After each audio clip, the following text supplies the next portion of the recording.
दोस्तों, आप लोग जब भी प्रतापगढ़ आएं और बेल्हा देवी के दर्शन न करें तो प्रतापगढ़ के पौराणिक स्थल के दर्शनों का लाभ नहीं ले पाएंगे। बेल्हा देवी के मंदिर तक पहुंचना बहुत ही आसान है। इलाहाबाद फैजा रोड से गुजरते हुए आपको सई नदी पुल से माँ बेल्हा देवी का भव्य दर्शन होगा।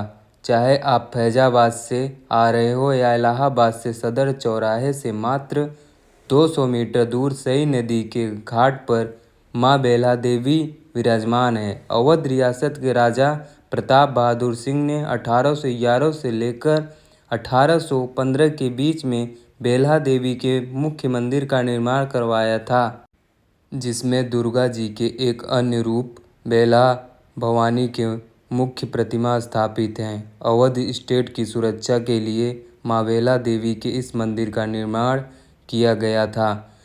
प्रतापगढ़ के राजा ने माँ बेल्हा देवी की पूजा अर्चना करने के लिए पुजारी को नियुक्त किया। जब राजतंत्र का लोकतंत्र में विलयन हो गया, तब मंदिर में नियुक्त पुजारी मंदिर के स्वतंत्र संचालक हो गए और आसपास की जमीन मंदिर के अधीन हो गई। तब से यह संस्था श्रद्धालुओं के लिए निरंतर मंदिर को और अधिक सुविधाएं एवं परिष्कृत करने का प्रयास कर रहे हैं। बेल्हा देवी के पीछे कुछ पौराणिक कथाएं प्रचलित हैं।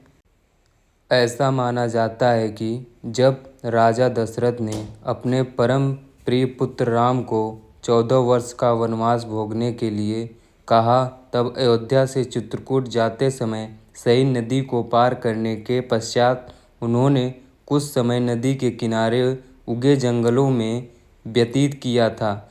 इस निवास काल के दौरान श्री राम प्रतिदिन प्रातःकाल सई नदी में स्नान करने के पश्चात नदी के तट पर पड़े विचित्र पत्थरों को उठाकर लाते एवं ऊंचाई पर एकत्रित कर देते।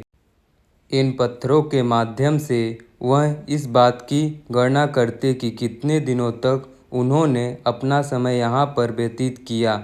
जब भगवान श्री राम यहाँ से चले गए तो कुछ समय पश्चात उनके द्वारा इकट्ठे किए गए पत्थरों के ढेर से बेला के सुंदर पुष्प उत्पन्न हुए, जिसकी सुगंध से वहाँ के आसपास का वातावरण प्रफुल्लित हो गया। धीरे धीरे स्थानीय लोगों द्वारा यह जगह पूजनीय हो गई। बेला के पुष्पों के कारण बाद में इस जगह को बेल्हा देवी का स्थान कहा जाने लगा। एक और पौराणिक कथा के अनुसार जब भगवान श्री राम को ढूंढते हुए भरत यहाँ पहुँचे, तब स्थानीय लोगों द्वारा यह बताया गया कि भगवान श्री राम यहाँ कुछ समय के लिए रुके थे। अतः भरत ने भी बेल्हा देवी के नाम से स्थापित उन पत्थरों की पूजा अर्चना करते हुए उतना ही समय यहाँ पर गुजारा जितना वनवास के लिए जाते समय भगवान श्री राम ने गुजारा था। इस पौराणिक कथा के कारण मंदिर परिसर में ही पूर्वी भाग पर एक राम मंदिर का निर्माण यहाँ के मूल निवासी भारत सिंह गांधी द्वारा करवाया गया।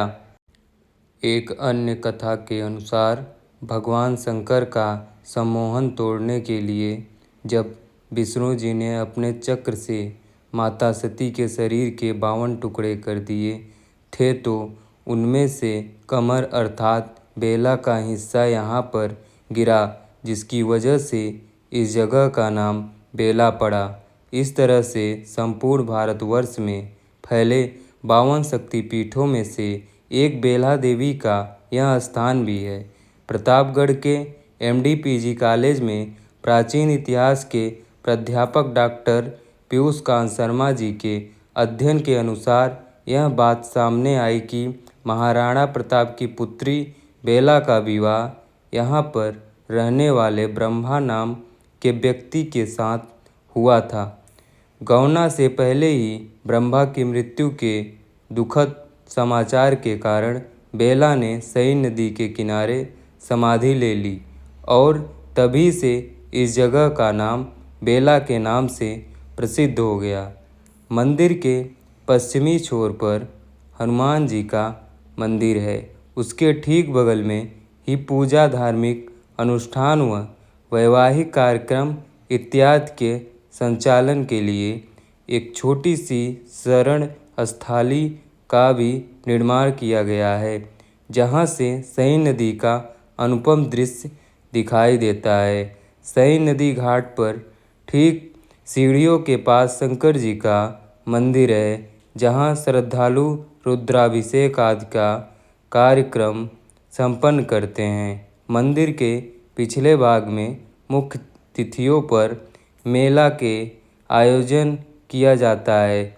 स्त्रियों के श्रृंगार, बच्चों के खिलौने आदि विभिन्न तरह की सामग्रियां आपको घाट के पास लगे दुकानों में आसानी से प्राप्त हो सकती हैं। शुक्रवार और सोमवार को यहाँ मेला लगता है, जिसमें जनपद ही नहीं बल्कि आसपास के कई जिलों के लोग पहुंचकर मां का दर्शन पूजन करते हैं। हजारों श्रद्धालु दर्शन को आते हैं, रोट चढ़ाते हैं, बच्चों का मुंडन कराते हैं और निशान भी चढ़ाते हैं। बेला मंदिर बाद में जनभाषा में बेल्हा हो गया और यह इस शहर का नाम पड़ गया।